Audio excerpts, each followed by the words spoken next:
Good evening. This is Mae Brussell in Carmel, California. This is tape number 372, side A, and it's January the 19th, 1979. I am frequently asked, why don't you sit down and write a book after doing 15 years' work of research, several book-length articles, actually, and just doing articles and mostly the radio tapes, or the home cassette tapes now. But the reason I don't want to isolate myself and spend 3 or 4 months in isolation is that the daily news is so important, and I really enjoy picking up what I call the missing pieces, and I want to talk today about some very important connecting links in the John Kennedy assassination. And I suppose that the book I write will be the tapes that you have that you can type up yourself and reread and maybe put those chapters together. I think the moving news each week and finding these little bits of pieces of the puzzles in the newspapers and magazines and books is much more exciting than burying myself and even condensing it to get it out in book form. So just type up your tapes and you've got a book. You don't have to tell me to write a book. It's funny when you listen to these things or reread the stuff after you've typed it up.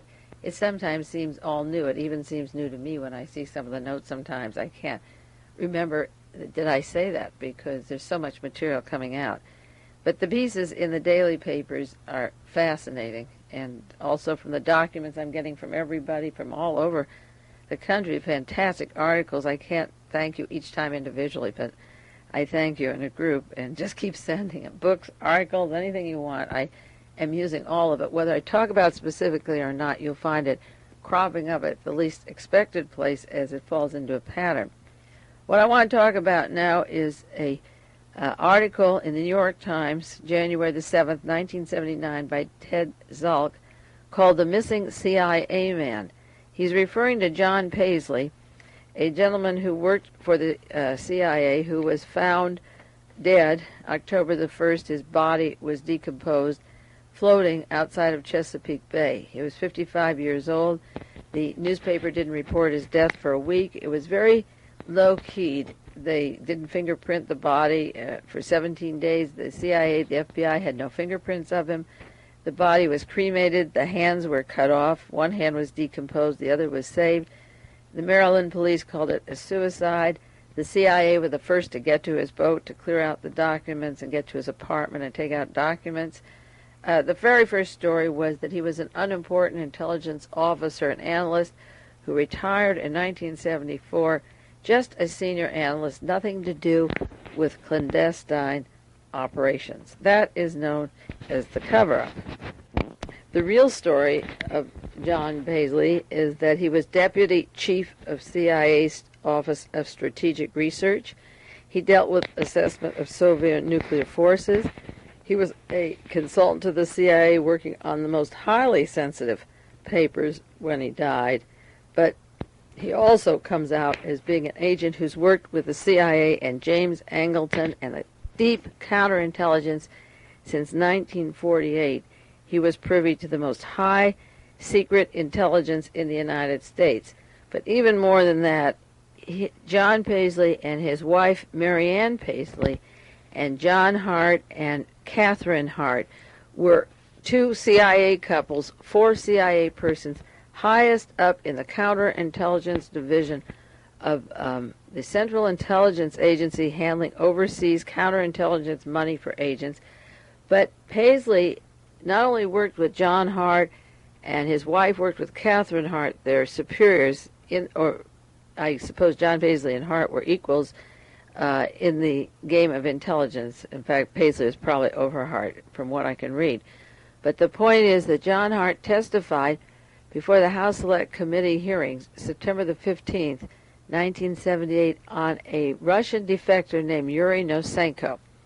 And I knew at the time, and did some radio shows on Nosenko, that Nosenko had to be the man that made the connecting links of Lee Harvey Oswald in the Soviet Union as an agent of the CIA and Navy intelligence, and made the links of Lee and Marina Oswald to introduce them, to place Lee Harvey Oswald in the Minsk radio factory, had a role in downing the U-2 flight that Gary Powers wrote about in his book.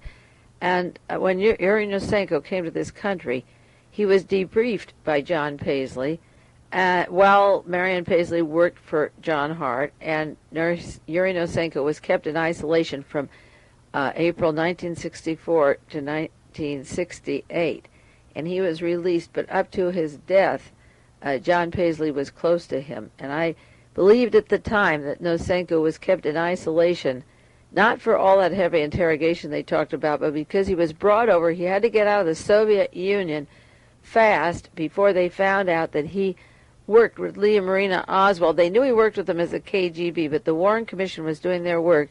By April, they had been arranging for his exit. Actually, I guess it takes months and meeting him and secret meetings to make sure he's a bona fide defector. But he arrived here in April, which means as soon as John Kennedy was killed, Yuri Nosenko, who worked himself up to probably the second highest in KGB counterintelligence, took a powder, came to the United States, and was kept from not only the Warren Commission, but the whole Lee and Marina story, kept isolated, and then later in '68 given a new identity. When he got out of his prison isolation, he was given over $500,000. He was paid for every day he stayed in that dark room with the bed bolted to the floor. But I realized that after John Hart testified, or at the time they were preparing the testimony of John Hart, they were severing Paisley's disappearance. There's a big question of whether or not that was John Paisley who actually died. And now it seems, from what I read in this article, that Paisley was substituted. He could be substituted, and another man drowned where the ship went down, and he could be taken to another place, because then he could be away from the House Select Committee, from Nosenko, and from the whole Lee and Marina story, and the Soviet counterintelligence network that we had set up by Reinhard Gehlen, that was chief of Hitler's intelligence, along with James Jesus Angleton. This is a can of worms with new names for you. I have a conflict. If I go too slow, I won't get the whole thing into one tape. If I go too fast, you won't get it. So I'll do the best I can, and we'll just take it from there. There were many deficiencies with the House Select Committee on Assassinations. I've accused them of covering at all levels the most glaring area that they kept out, and the reason I never could be back at Washington to work with any investigators of any of these committees is that not only have I said Lee Harvey Oswald never fired a weapon, but I believe I'm the only researcher who keeps hammering away continuously, at least since the 60s, 65, 66, 67, that Marina Oswald is an agent of the United States intelligence operations, of Navy intelligence and CIA, and that she was very necessary in the role of the assassination to provide what would be a reasonable motive for making Lee Harvey Oswald the patsy for the killing of John Kennedy. John Hart was supposed to have retired from the CIA, and he came back to testify that Lee Harvey Oswald did not work for the KGB. That's why he was called before the House Select Committee. They wanted to rule out any conspiracies of the CIA or KGB or Fidel Castro or organized crime. So the area that they used to show that Lee Harvey Oswald did not work for the KGB was to bring in the Yuri Nosenko story. And 1 week after John Hart testified that Yuri Nosenko had been brought to this country and heavily interrogated, 1 week after that, John Arthur Paisley, his close friend, was either dead or faked murder with the help of the CIA and the FBI. The links of John Paisley and John Hart go back to James Angleton. He calls himself James Jesus Angleton, into the Russian department, the CIA counterintelligence, and their activity, their black activity of murders and conspiracies dating back as early as 1948, as soon as the Central Intelligence Agency was formed. Paisley's widow, Marianne, is also a CIA agent. She has hired Bernard Fensterwald from the Committee to Investigate Assassinations, who was James McCord's attorney, to represent her. Whether she ordered the body cremated, and she knew it had been fingerprinted, and she didn't want to see it. And she went to his apartment and took from the apartment and the office and the boat important CIA documents. And Mrs. Paisley is working with Bernard Fensterwald at this time to represent her interests. Now, Lee and Marina Oswald had contact with at least 40 known agents in the Dallas-Fort Worth area, approximately 20 in Mexico, another 20 in New Orleans, and goodness knows who in the safe houses in Brussels or on the boat coming home from the Soviet Union. They were met by the CIA at the harbor, the International Rescue Committee, a CIA organization. When John Hart was on the stand before the House Select Committee testifying, he, of course, didn't mention John Paisley or his connections to Yuri Nosenko at all. That was passed over. And I might remind you that the death of John Paisley, or the disappearance, 1 week after John Hart testified, is similar to the death that took place at the time of Senator Church's committee, Sheffield Edwards, who was recruited by the CIA, and Robert Mayhew testified before Senator Church. He was dead a month later in 1975. William Harvey, who headed 400-member assassination teams with headquarters home in Indianapolis, he testified before the Church Committee and died June 17, 1976. John Rosselli talked about the links of organized crime to Robert Mayhew, the Defense Department, the CIA, the FBI. He testified and died August 6, 1976. Sam Giancana was being guarded around the clock. He was about to testify, and he was shot gangland style before he ever testified. So witnesses missing in 1976 were quite frequent before the Church Committee, and then when the House Select Committee started, they really got into the heavies, the very heavies. Paul Rygotorodsky, the head of the Gehlen, Tsarist, Nazi, CIA links in the Dallas-Fort Worth area that made possible the Greek Orthodox Church conduit in the Dallas-Fort Worth area and in Houston. Gary Powers, with his knowledge and expertise of the U-2, which is important considering Paisley's work in the Soviet Union and with electronics and radar. He has a parallel of experience similar to Lee Harvey Oswald's, working with air flights in the U-2 and speaking the Russian language and so forth. George de Mohrenschildt died April 77. William Sullivan of the FBI that set up the assassination teams died November 9th, 1977. And Carlos Prios Sequeiros, who worked with this team May 5th, 1977, and Donald Donaldson died December 77. So there was a rash of deaths at the time of the Church Committee of major witnesses. And then when the House Select Committee on Assassinations got going, they had their full share of deaths this whole time. But it was just at the conclusion of their hearings and 1 week after John Hart testified that John Paisley was, I guess, gone for all practical purposes. Now, the Nosenko story is important because John Paisley links to Yuri Nosenko. As soon as Nosenko sets his foot in the United States, John Paisley was with him.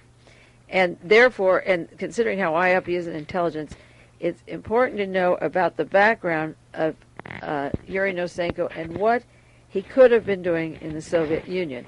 Someone high up in the KGB, and he was the second highest in KGB counterintelligence, had to allow Alexander Zeiger, he's a man from Argentine, from Poland to Argentine up to the Minsk radio factory. Someone in the KGB provided his placement in that Minsk radio factory for spying and espionage work linked to the Central Intelligence Agency. Someone had to do that in the KGB.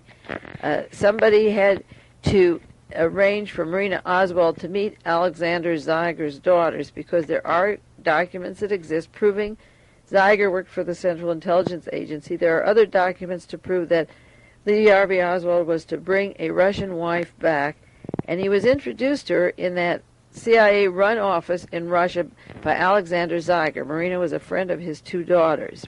And I believed all along when I heard the Yuri Nosenko story and how he was brought to the United States, interrogated, that he handled Lee Harvey Oswald's KGB papers. You see, Lee Harvey Oswald was trained with Russian in the Marines. He went to New Orleans and picked up enough money for a trip to Europe. He was secretly flown into Moscow, where he made contact with his CIA agent, and I'll give you the name of their agents in the Moscow area, and then he was sent to Minsk.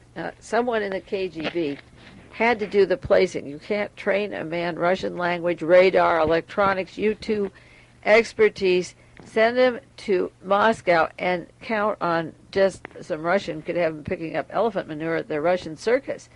once he got there. He has to know that he will be received by a Central Intelligence Agency man disguised as KGB. Reinhard Gehlen, chief of Hitler's intelligence, was setting up a network in Eastern Europe from the time of the revolution, and by 1922-23, a network of czars disguised as KGB were working themselves up to the highest echelon. And I believe that this is what Yuri Nosenko was doing. And this is why he's a millionaire today, living comfortably on the East Coast. I believe that Nosenko brought Zeiger from Argentina. I think he was important in placing Lee Harvey Oswald from the embassy in Moscow to the radio factory in Minsk.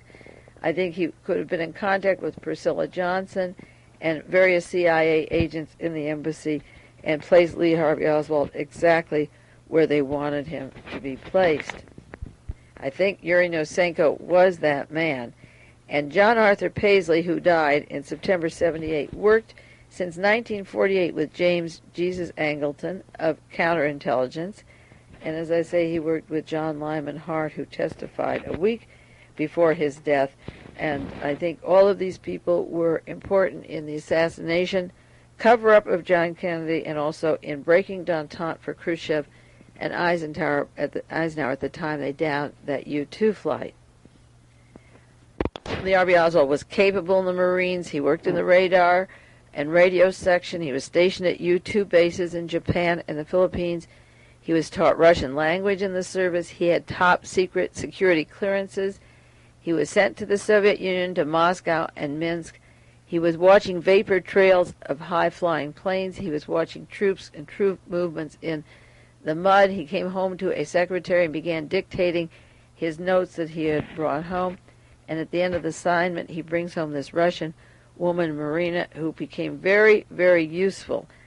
He met her once at a meeting. He met her a second week at a meeting. And the third week, he proposed. Marina was a pharmacist. I don't know whether Lee Harvey Oswald was drugged or not, but he had already written, "Send me my papers, I'm coming home." Before he proposed to this woman, he knew he was coming home. They were married weeks later, and Marina Oswald was able to leave without any question about this defector and his Russian wife coming to the United States. The CIA and the FBI, our immigration, welcomed her with open arms and received them at the port, financed their trip, and even gave him another passport in June of '63. There had to be someone high up in the KGB and in the CIA, and I think at this end, as I say, John Paisley looks like he's the man who held the key to Lee Harvey Oswald, Marina Oswald, and Yuri Nosenko. While Lee Harvey Oswald was in the Soviet Union in 1960, Robert Mayu of the CIA and FBI was hiring his assassination teams. He had a team. He had William Harvey working for him, who had been in the FBI for 20 years and the CIA 22 years. Harvey worked 1940 to 47 in the FBI. That was 7 years, rather. And the CIA from 47 to 69. That's 22 years. And he had a team of 400 intelligence agents set up for political assassinations of heads of state.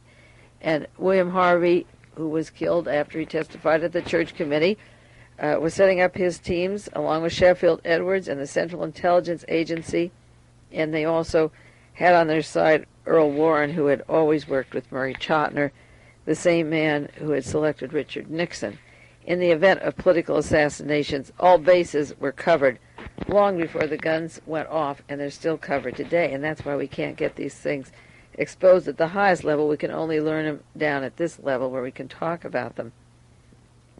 William Harvey died in Indianapolis, the home state of Jim Jones, and Emily and William Harris, and Tom Charles Houston, and Agnew's Foundation there. And I have to reevaluate William Harvey and the Indianapolis connections, because he was the man that was getting the assassination team set up with the Central Intelligence Agency in 1960, and with the FBI also.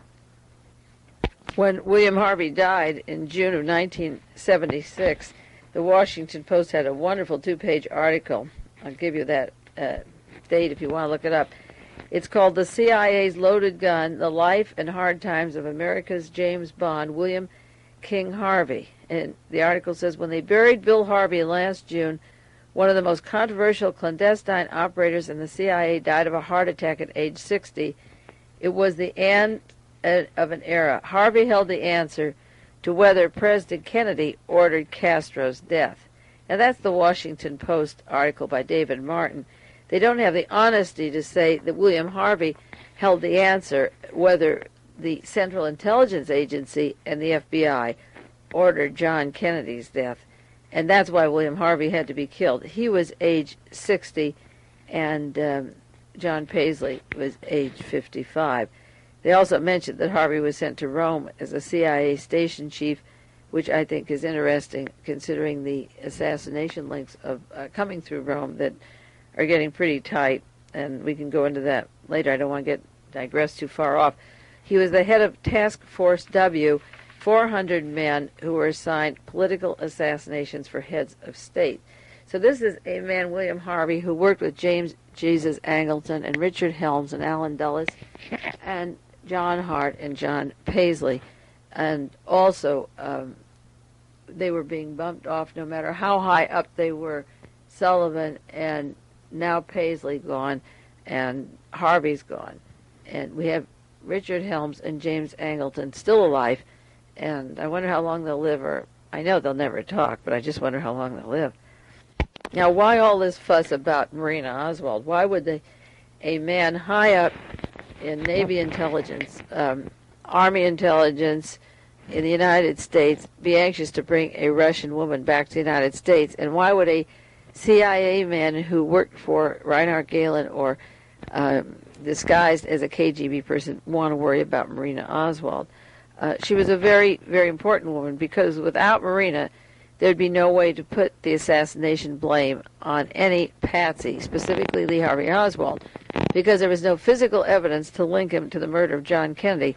That's why Marina was the first witness selected by the Warren Commission, where you usually would begin with a gun to prove that he killed the president or shot this gun. You have a gun with no fingerprints on it and nobody putting him in the place where the shots were to have come from, and no way to prove that he ordered the gun, and he says he didn't have it.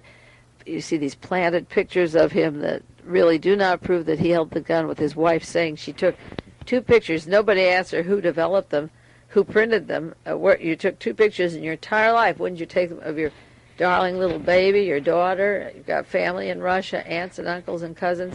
The only 2 pictures you ever wanted to take in your whole life were of Lee with the gun. But that's a different story. She was very useful because, A, she provided the motive for the assassination, his personality, which was then orchestrated by other agents from the Gehlen operation.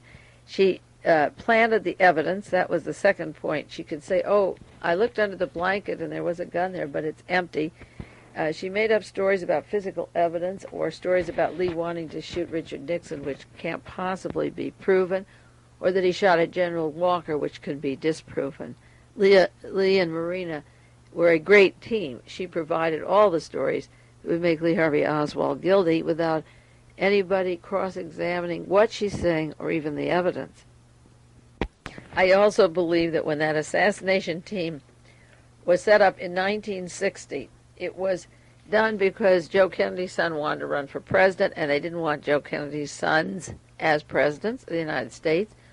And Nixon was a selected man. They invested a lot of time and money in him, and he's a perfect selection. As you see, he just keeps bouncing back. He's just marvelous. He never did anything wrong, and he's a perfect guy to put into office. And if they catch him with a little crime, he destroys the tapes, the whole reels, or pieces of the tapes, and he can lie constantly and never be held for it. And then he can appoint another criminal to take his place who assures him for all time he can't go to prison for any crimes, because both of them would sync with that Warren Commission report. So I think Nixon as a selected agent was marvelous. Now, Marina worked with a group of people. She was met in the Dallas-Fort Worth area and met Max Clark and Gally Clark and George Bowie, Lydia Dmitrik, George and Jean de Morenscheld, Declan and Kathy Ford, Alex Gibson. Alex Taylor is her married name, daughter of George de Morenscheld, Everett Glover, Dorothy Gravitas, Peter Gregory, Charles Gregory, Elaine and John Hall, Charles Harris, Mrs. Harris, Alex Kleiner, Mr. Kristinek, Ilya Mamatov, Anna and Theo Miller, Michael and Ruth Payne, Paul Rygotorodsky, Frank Ray, Valentina Ray, Tom Ray, and Natalie Ray, two different couples, and Gary Taylor, that's the husband of Alex. Her first, it's a woman, but she goes by the name Alex Taylor, Demorinshill's daughter, and Igor Voshinin and Mrs. Voshinin. Those were just a few of the intelligence agents of the CIA working with Marina to provide the cover-up for the assassination. Marina was very useful, and the assassination team was set up in 1960. I want to get that very clear, and William Harvey, Sheffield Edwards, and the assassination teams, the funding, and while they were doing their work in the United States, setting up these teams, they were working on Lee and Marina, who would be arriving in 1962 from the Soviet Union. So the Soviet connection is very important. Marina Oswald, CIA agent in the Soviet Union that arranged all of her papers to come over here, was John McVicker, and I've given you the information on John McVicker. Lee Harvey Oswald arrived at the Soviet Union, the U.S. Embassy in the Soviet Union, and he was met by Richard Snyder. I'm sure he was told to come in on a Saturday when nobody would be there, and the only two men in the office then were John McVicker and Richard Snyder, and McVicker would take care of all of Marina, the contacts of Marina, but again, they needed a KGB man inside the Soviet Union to make these arrangements and move him from Moscow, where he met McVicker and Snyder, to get him on down to Minsk. So Oswald had his agent was Richard Snyder, and Marina's agent was John McVicker. Marina also had Jack Crichton, that was her interpreter, John Crichton, rather, after the assassination. He came in after John Kennedy was killed, and they took her the Inn of Six Flags and kept her there a few days, and then with Secret Service agents. And the first man with her to translate and take care of her was John Crichton, an oil man from the Central Intelligence Agency. I think I'm more conscious of Poland now with the Polish Pope and his background for the chemical factory. We still have to do some more tapes on that for I.G. Farben and Auschwitz. I think the fact that Alexander Zeiger came from Poland and then went to Argentina and then to the Minsk radio factory and made that great connection of Marina and Lee, and then they both come to the United States, and when the President of the United States is killed, Marina is used to cover the entire crime. We have to go back to the city and the area and do a little more work where Alexander Zeiger came from. I'll have to do that. Before he headed the Minsk radio factory in the Soviet Union, he was from Argentina to Minsk, and I think a lot more has to be done on Alexander Zeiger's routes through that notorious Poland that was just blanketed with concentration camps. There not only was Auschwitz and Lublin, but there was Dachau and Buchenwald and Ravensbrück and Bergen-Belsen, and I have a list of about 18 or 20. The most notorious was Auschwitz, but Poland was filled with concentration camps and deportation camps, and Zeiger went from Poland down to Argentina and then back to Minsk. Of course, I mentioned last week Dr. Rudolf Winneker of the CIA, who was the historian in the War Department of the Pentagon who sent the men to write the Warren Report. I've given you the data on Mr. Winneker because I forgot to do that or didn't have space last week. And while we're on that, I'm giving you the work on Bill Moyers, because as soon as John Kennedy was killed, Bill Moyers was with Lyndon Johnson. He became the press secretary for Lyndon Johnson and gave out all the news on the assassinations and the Warren Report. Bill Moyers was from the CIA, so that they had all bases covered. The historian for the Warren Report, they had Lee Harvey Oswald with his agents in the Soviet Union arriving and meeting agents in the United States.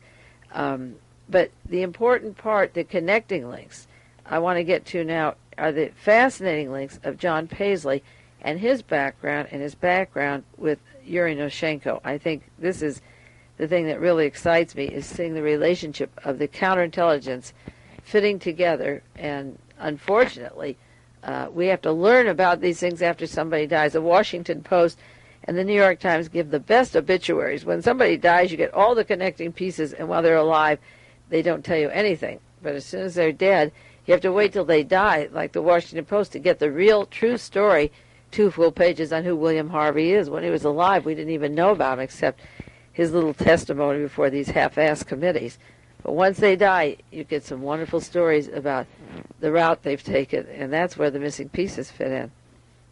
Yuri Nosenko came to our attention, as I say, September 15th, 1978. Mr. John Hart, got up and said they handled him wrong, that they gave him 4 years of intense interrogation, and that he, in fact, was not an agent any longer of the KGB, and that he was right in saying that Lee Harvey Oswald did not work for the KGB. He defected.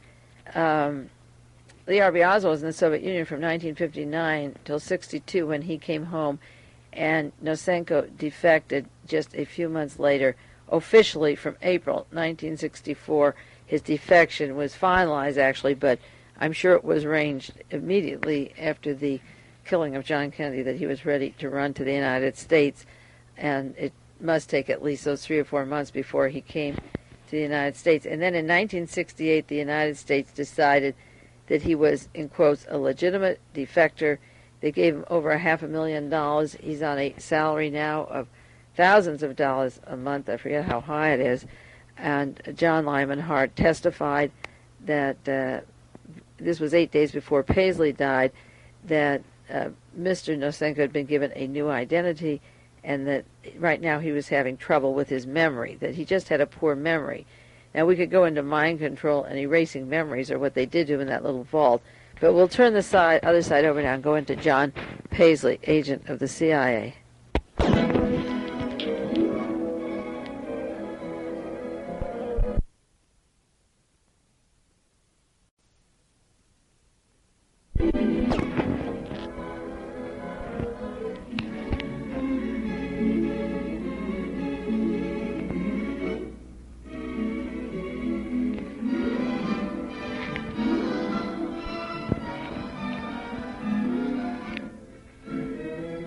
This is side 2, tape number 372, January 19th, 1979.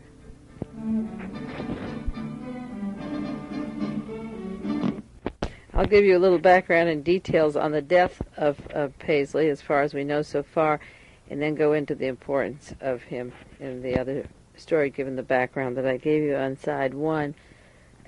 He went out to sea. He was sailing Saturday, September 23rd.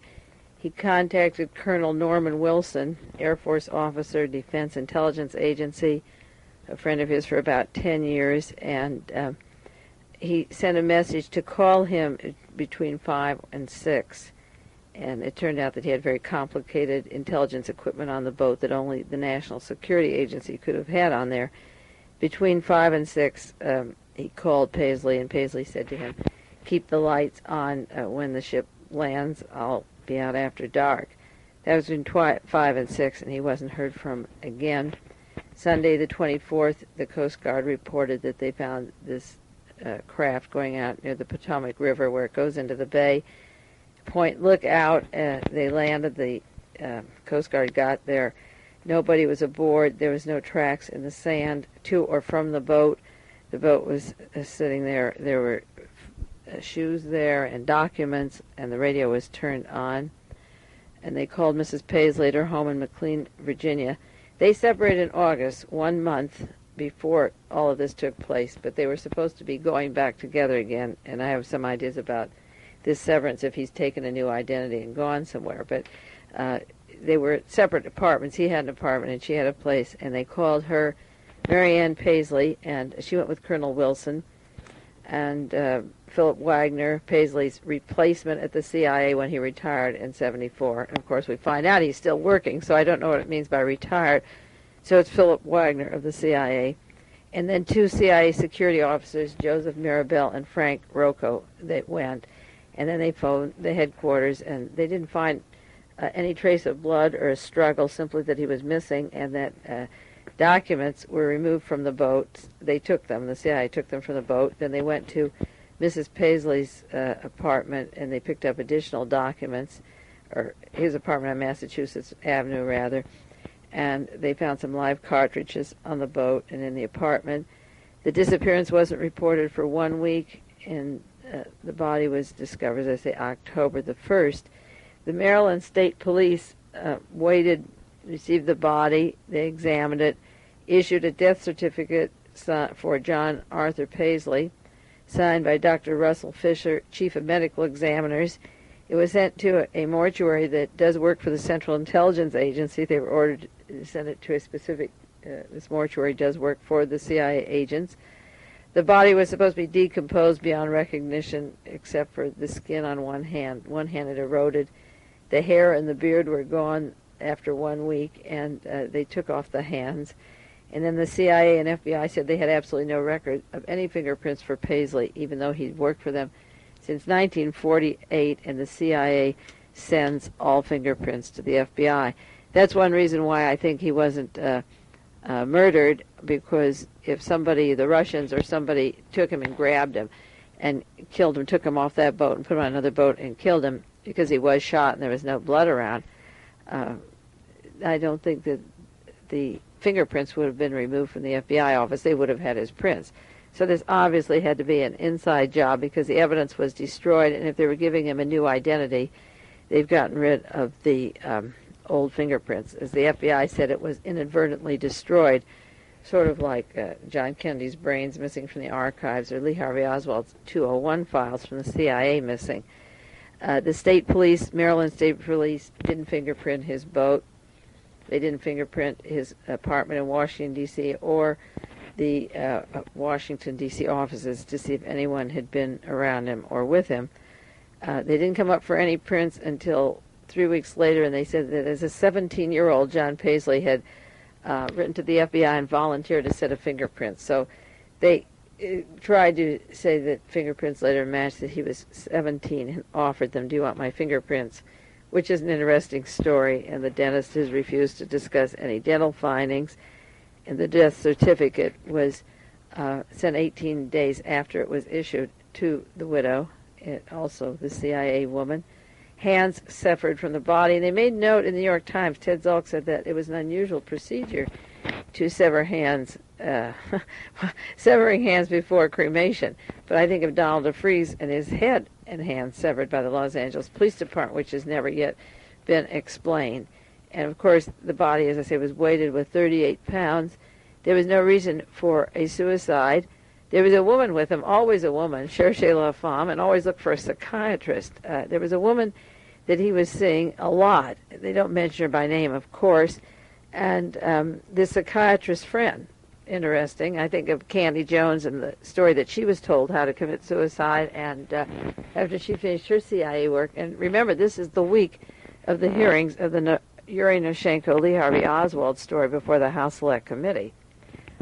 John Hart was testifying about Yuri Nosenko before the House Committee. Hart worked with both Nosenko and John Paisley, and Nosenko worked with Lee Harvey Oswald in the Soviet Union and was familiar with his KGB work. So they either had to kill this Paisley or give him a new identity, because we know the Hart testimony was planned long in advance, and G. Robert Blakey worked with the CIA and the FBI, so they had plenty of time to arrange separate papers or passports or identity. And that's why I think, even with cremation, I don't know why they don't cremate hands, but they cut off the hands for some reason. And this woman psychiatrist was with him. If they gave him a double identity or personality, is it possible then that she accompanied him that last month that he was separated to his wife? Because in these stories, over and over again, these women psychiatrists that are accompanying these men, and she was the last female companion that was around him, the woman psychiatrist, before he disappears. There's no motive for suicide, good health, no financial problems, making $50,000 a year, getting along with his children. If he was committing suicide, why would he put on a diver's belt? Why not just die? Why sink himself? And no evidence of how the trigger was shot. And if he was murdered, there's no sign of blood or anything on the boat. They'd have to put him on another boat and then murder him, pull up alongside and then murder him, and leave some shell in his boat. Or the CIA papers, it couldn't be for any of those highly classified CIA documents, because they were still on the boat and the radio was still on, and yet he was gone, and a body that couldn't be identified and was cremated under the most mysterious circumstances appeared a week later. So the question of whether or not he has a double or was hypnotized like Candy Jones, who was Arlene Grant, and has gone off to another place and they've destroyed prints so that nobody can connect them to the earlier prints, is a possibility. Well, who is this great John Paisley? Because, as I say, we got very little. For a week they didn't announce he was dead. Then they said, oh, a man was off on a boat and weighted himself down and shot himself in the head. And did some work for the Soviet department of the CIA. Well, John Paisley is a different kind of a person. First, Ted Zolk says he worked from 1953 to 74 for the Central Intelligence Agency.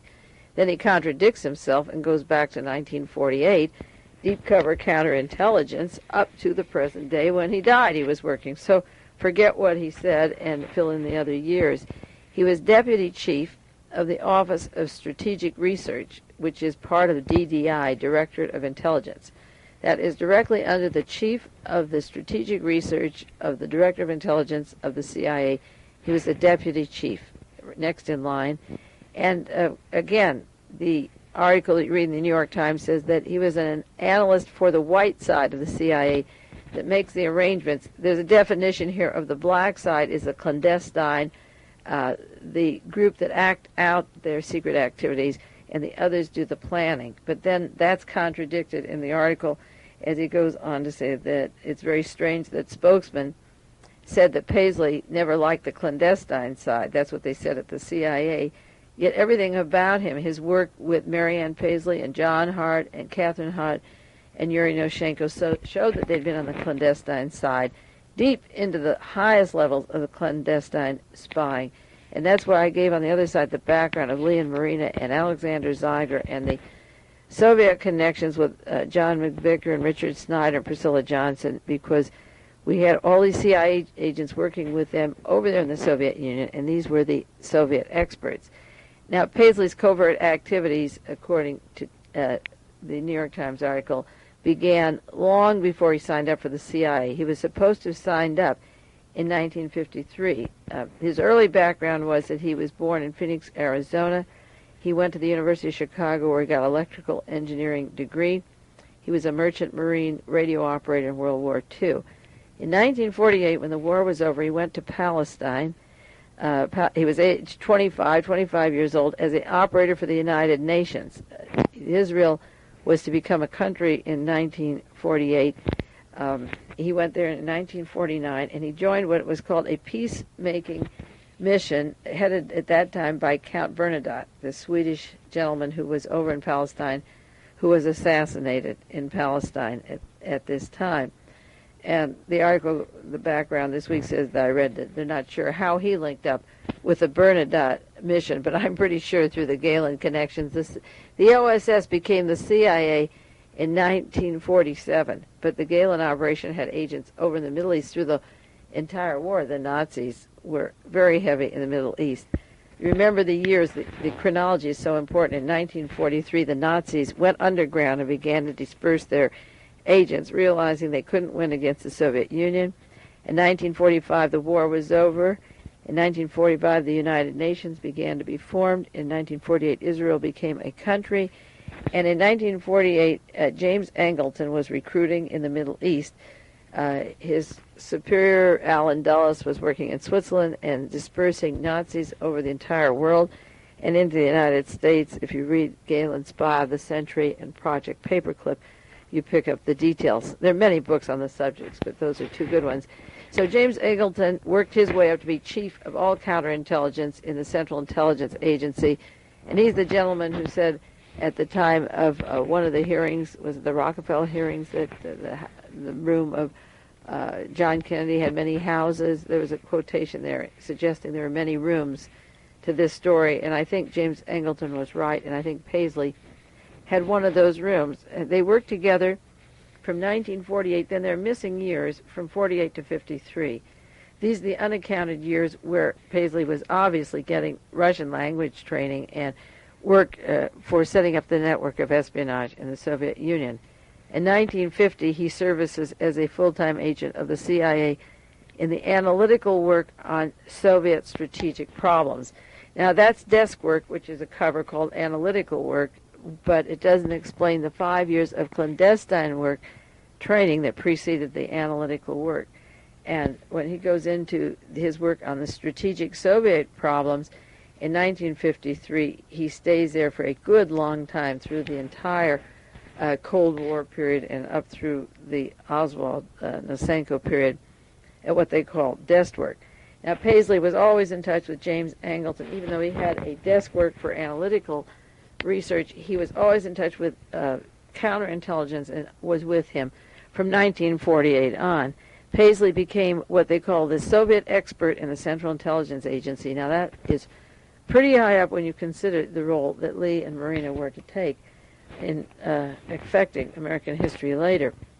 The key of the CIA specialist on the Soviet strategic research and deployment was John Paisley.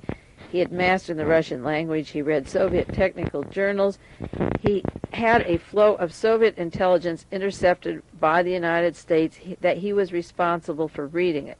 Now, this is very important because Lee Harvey Oswald was sending home books and magazines and journals to the United States. They were mailed from the Soviet Union here. The National Security Agency was intercepting all mail from the Soviet Union, and yet at the time of the House Select hearings, they said that they had no information about Lee Harvey Oswald. Well, John Paisley was reading the mail that was intercepted by the United States, the flow of Soviet intelligence. So he had to be getting mail from Lee Harvey Oswald back and forth, or Marina to her family, and Lee Harvey Oswald's radar information. When he went over the Soviet Union, he defected and said he would be a traitor to the United States. So it's hard to believe when Lee was writing to Mama and Robert and friends over here in Marina, and he were sending magazines, that John Paisley didn't get them. If he was reading mail intercepted from the Soviet Union and the United States, he knew pretty darn well who Lee Harvey Oswald was. And certainly through the U-2 trials and the documents in the National Archives existed, if they're not whitewashed, about Lee Harvey Oswald and the U-2 flights.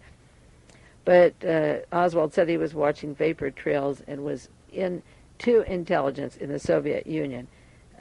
This is Virginia Bates, the secretary he went to when he came home, dictated papers to, always believed he was working with the Soviet intelligence. And as I say, there's agents like Priscilla Johnson and John McVicker, Richard Snyder, Alexander Zeiger, and I go on and repeat these to you. Maybe they'll be your household words like they are mine. You'll remember some of these names. But John Paisley became the Soviet expert in the CIA, and he was privy, this was the New York Times, as to one of the most jealously kept CIA secrets, which was the sources and the methods of acquiring intelligence on Soviet nuclear development.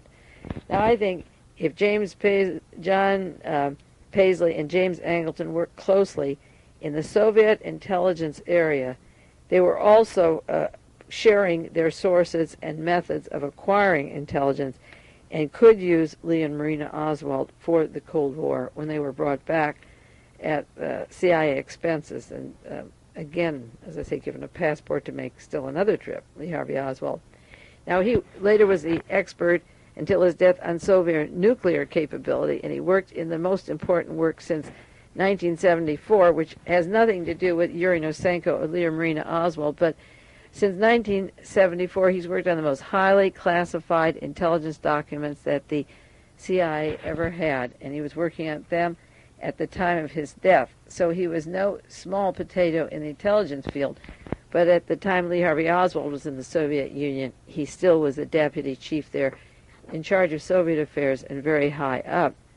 During the 1960s, this was in 1964, right after the John Kennedy assassination, Yuri Nosenko came to the United States, and he was debriefed by Paisley. He, as I say, was a KGB agent, and he was considered the most senior KGB agent that ever defected to the USA. The KGB has some pretty good agents, but he's supposed to be the highest that defected.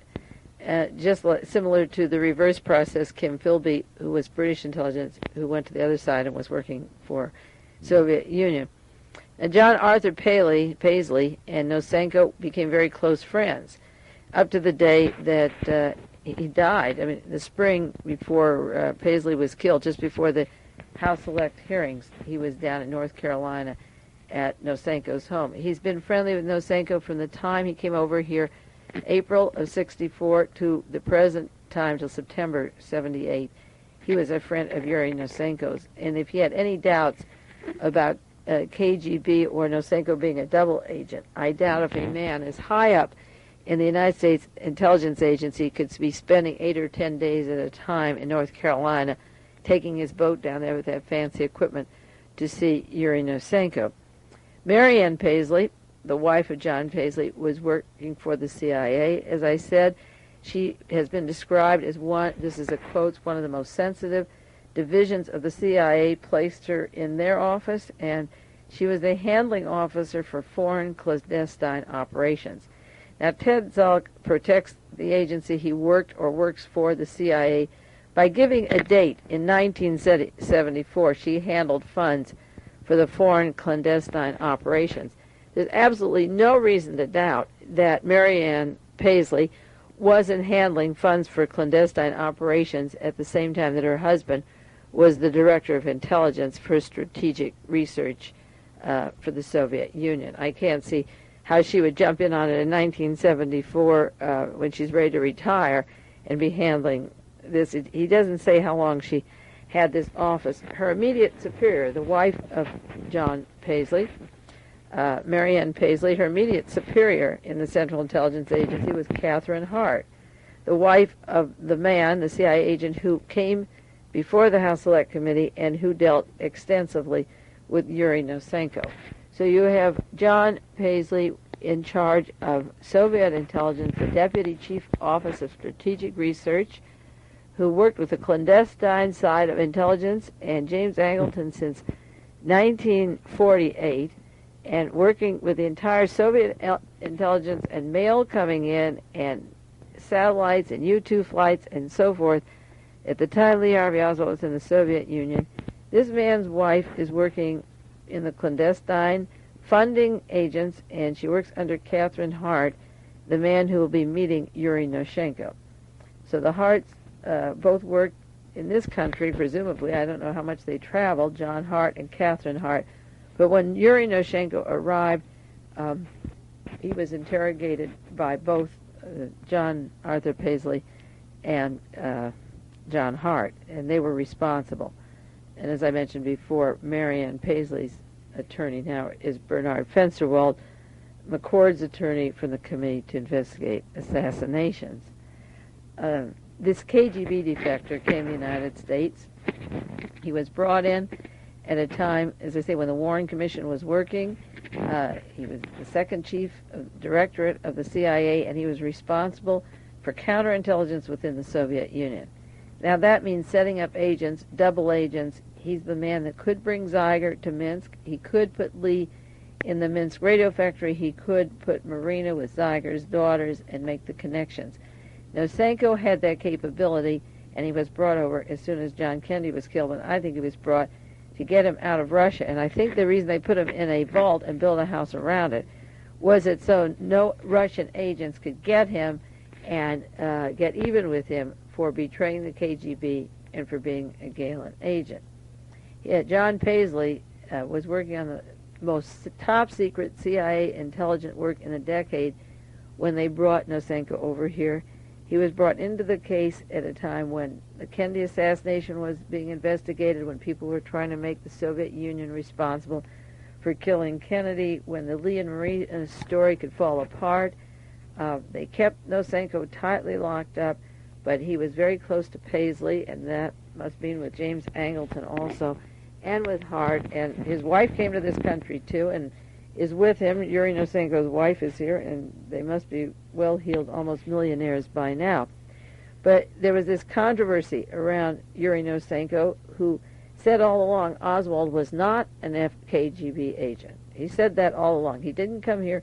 He couldn't make a lie, because I think the Soviet Union then would retaliate and tell you exactly Marina's background. I think they had a hands-off policy in this case. And he held to the line that Oswald was not a KGB agent, which was true, but he didn't say he wasn't a Gehlen agent. He corroborated a story of another high agent with the nickname Fedora, a deep-cover CIA agent who works also as a double agent, who said Lee Harvey Oswald was not a KGB agent, but they never said he wasn't a CIA agent. And they never told the Warren Commission that Yuri Nosenko was around and because they may have gotten, I doubt it with the group they had together. I doubt they ever would have gotten into Lee and Marina as an agent. But somebody might have broken a story, and they kept Nosenko secreted away in Washington in this house, the vault with the home built around him. So the CIA concluded, after all of their interrogation from mid-1964 to 1968, that he was in fact telling the truth, and that John Hart was there testifying before the House Select Committee how they interrogated him and how he lived, and that's another story in itself. If you didn't hear the hearings, we can go into that, but I presume most of you heard the testimony of John Hart about Yuri Nosenko. Now, Nosenko handled the CIA's Soviet-Russian division. I'm positive of that. The reason I'm positive is that his personal contacts up to the present day with the CIA are so thick that they must have been very grateful for what he did, and instead of killing him, he may have put away papers as a contingency in case he's killed. He had to be a double agent in the Soviet Union that worked up to the top of the KGB and did these important connections. And as soon as he arrived in the United States, John Paisley, the man who worked with James Angleton, who set up the spy network with Gehlen, was one of the interrogators, and he confined him to certain questions. The New York Times says that he wasn't part of the cruel treatment, but how would we know what he did or what was going on? He knew he was in a single room with a 60-watt bulb and no books or records or phonographs, and he knew he had no friends visiting, no visitors, and a minimum of food, and he had to get up at 6 in the morning and stay up till 10 at night. It was a real torture chamber with no cigarettes, and nobody could talk to him, a silent treatment for 4 years, no toothbrush, no toothpaste, and so forth. But John Paisley and John Hart and James Angleton then, and of course E. Howard Hunt, had to all be in the interrogation and the importation. Later, when he got out in 1968, they gave him a house in North Carolina. That's where he is now. He's there with his wife, and he has a new identity of almost $1 million. He's on a salary from the taxpayers, and Nosenko and Paisley became very good friends. And as I say, if Paisley, at the time of his death, was in the top secrets of the Central Intelligence Agency, and he was still visiting with Yuri Nosenko, then you have to believe that Nosenko was one of our men all along. He didn't.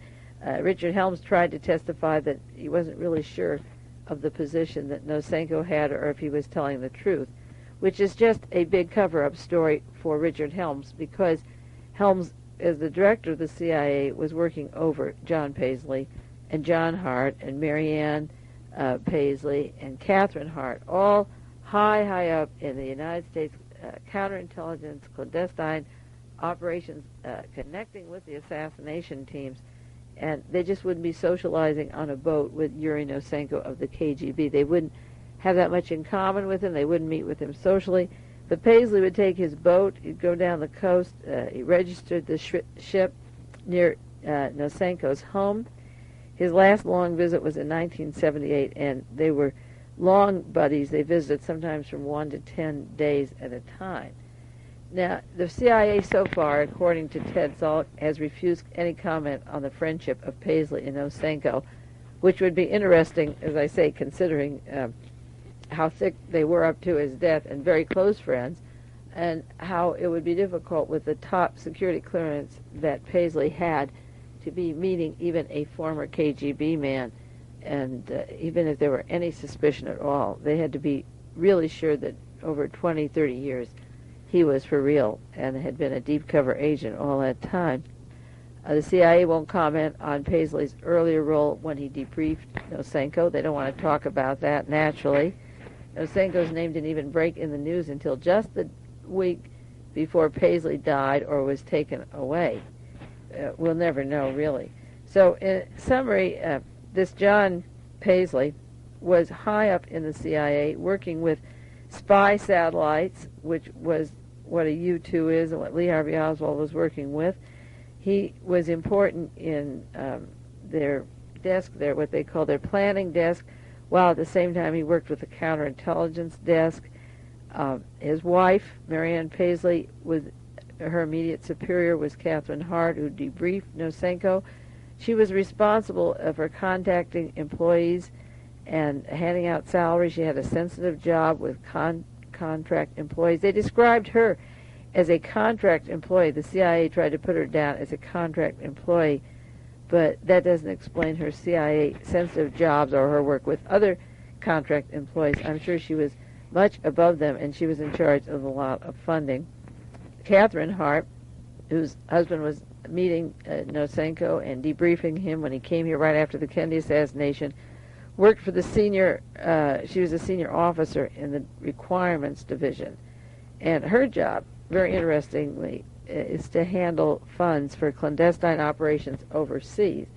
Now, this is why I call this the connecting links, because Catherine Hart, working so hard with Yuri Nosenko, and her husband working with him and making the contacts and bringing him, when he comes to the United States, he has to only be with a select few. Where did the money come from that Lee Harvey Oswald picked up in New Orleans and went to Europe? Who supplied the apartment in Brussels? How did he get, well, we know his family sent him money from New York back to the Dallas-Fort Worth area, but the boat trips and the expenses that he had, and also the expense of bringing Alexander Zeiger to Minsk from Argentina, and then the CIA planning to bring his daughters back to Argentina from Minsk. These various trips multiply these over and over with many, many agents. I don't think Catherine Hart handled one family like the Lee and Marina Oswald family. But at the same time, she handled funds for clandestine operations by overseas CIA stations, so she could also be handling the money that brought the Sirhan family from Palestine into Pasadena. Again, a good story going to Palestine, and James Angleton in 1948, and the transference of that family to Pasadena, friends of Richard Nixon's, bringing them in on the church front, and the CIA bringing a woman and a gang, I think there were 5 children that came in, and buying a house for them. That, I'm sure, comes under the clandestine operations of the overseas division. So I think that these people that I mentioned on this tape today, Marianne Paisley, John Paisley, Catherine Hart, and John Hart, are terribly important to the missing links because of their links to James Angleton and Yuri Nosenko, and then the infiltration in the Soviet Union of agents of the KGB who manipulated Lee and Marina to get them safely back here and make all the necessary contacts with them to get their papers and their job placements. I think there are a lot of missing names in this puzzle, and I think that the death of Paisley, or the disappearance of Paisley, has brought out some new information that helps put these missing pieces. I call this tape the missing pieces. And I think these, I believe very definitely, are some of the missing pieces to the Nosenko, Lee Harvey Oswald, Gehlen CIA connections. As I say, I'm sorry that John Paisley had to disappear, but he may be being paid $1 million or $500,000 or even more, just as they paid Yuri Nosenko. And I can't suffer for him yet, unless I'm sure he's dead, and I may feel badly for the body they probably substituted and threw into the water. Didn't even have time for him to grow a beard like the other gentleman had. Next week I'm going to do an update of the news. My desk is filled with a lot of little pieces that fit into the big pieces of the puzzle, and we'll go into some of those together.